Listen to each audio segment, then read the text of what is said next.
Hi, this is Thomas Adrensen, just showing how you can make chaga, and I found this huge chaga.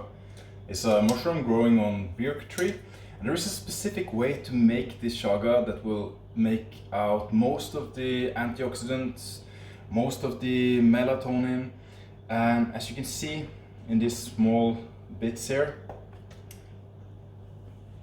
you often have like a very black dark thing, the blackness on the outside that have more acidity, but sometimes you can also see this. There is like some type of fungus thing that grows on this mushroom, and I'm gonna take this away because it's kind of some type of moss or something that I don't think it's good for the taste, and your body doesn't really need it. But leave that very black stuff, that's really good. The brown is where all the melatonin is, so that's really good. And now I'm taking away all this and find a better one. You can see here, like this greenish thing that is kind of sometimes as fungus on the fungus. So I'm taking that away. And basically I'm just kind of chopping up the bigger pieces, and as you see in this picture, that was how I kind of crushed chaga in the beginning. You can put it in a cloth, crush it with a well, and here I'm just kind of using a really sharp knife to chop it up.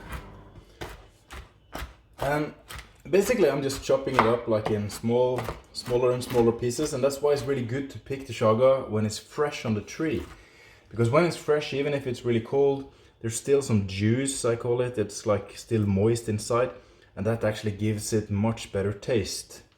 And I realize now that I have picked so much chaga that I can't really boil all of this now, so I'm gonna leave this, and I'm just gonna use these little pieces here.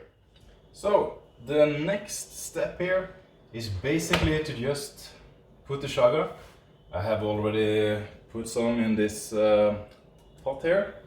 Can't fit all of it, so I'm gonna take this that I chopped up now. And you don't want to really boil it. This is the cool thing, or the interesting thing, because when you boil it, you're gonna boil away some of the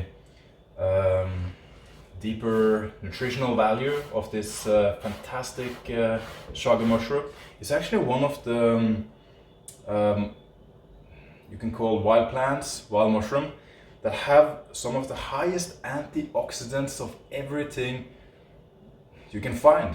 I know cloves have also high levels of antioxidants, but you can't really eat cloves at that level because it's gonna be really hard for your gut and everything. But this is gonna be really good for your gut. And that's why it's really good to also chop it yourself, not buy it in grocery store. And also you get an extra appreciation for nature, and you get this really fine dust. So when you drink it, you're also gonna get some small particles of this fine dust, these polyphenols, antioxidants, that also is really beneficial for your gut microbiome. You know how important these microorganisms are. So I need to find the right dose of water, and also you find the right dose of temperature. So I'm actually kind of heating it up, and I'm putting my finger in. So if I can hold my finger for 3 seconds, and I can take it out, but right now I can hold my finger inside for as long as I want. It's not hot yet, but this is the sign you're gonna look for. So I'm gonna heat it up a little more. Okay, while I was waiting also for now it's getting ready, I can't put my finger for too long now. I'm gonna take it on the lowest level of heat. And also to make sure that you're not burning it, I also put it kind of on 1/3 of the stove itself. So now I'm pretty sure that it's the lowest heat. I'm not taking it directly on because I know that may simmer. I know this stove a little bit.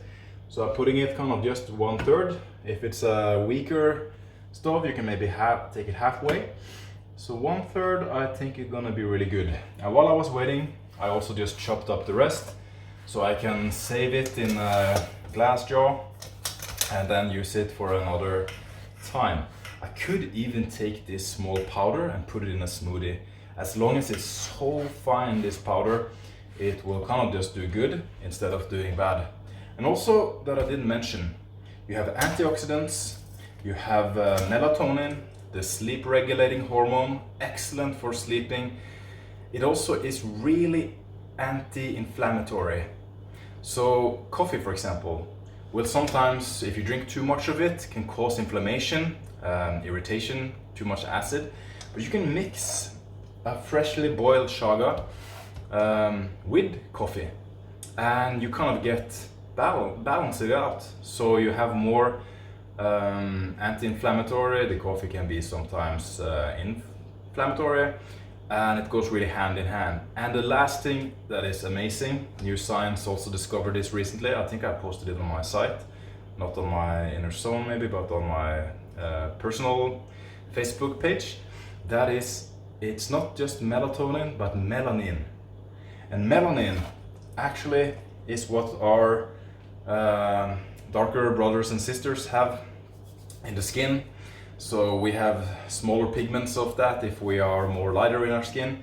But this chaga can also help the body to get more melanin.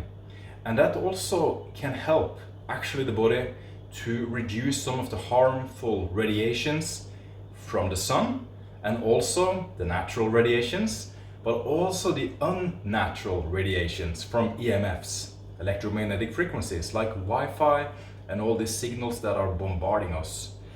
So it is an amazing healingful, could call it plant, but it's more like a fungus grows on the tree.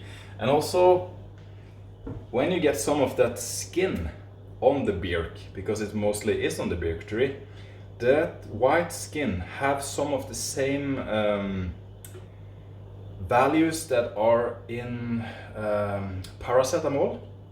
So when you get headache, you can actually use this white skin, make a tea out of it, and it can also reduce headache. So the whole birk tree is it's beautiful, but it's also so amazing. So it doesn't matter if you put some of that also in your boiled chaga. And now the last piece, you want to keep this boiling for maybe 8, or it's not boiling, I'm sorry, but you're gonna keep it 1, 2, 3, ouch. So as long as you can keep your finger in for maximum 3 seconds, that will be around like 70 degrees or something, and you're gonna keep it in that temperature for around 8 to 12 hours, depending on how finely you have chopped it up. And you can of course save it in your refrigerator if you don't drink all of it. You can make tincture, so many things you can do out of it. So this is how I use this wonderful chaga mushrooms.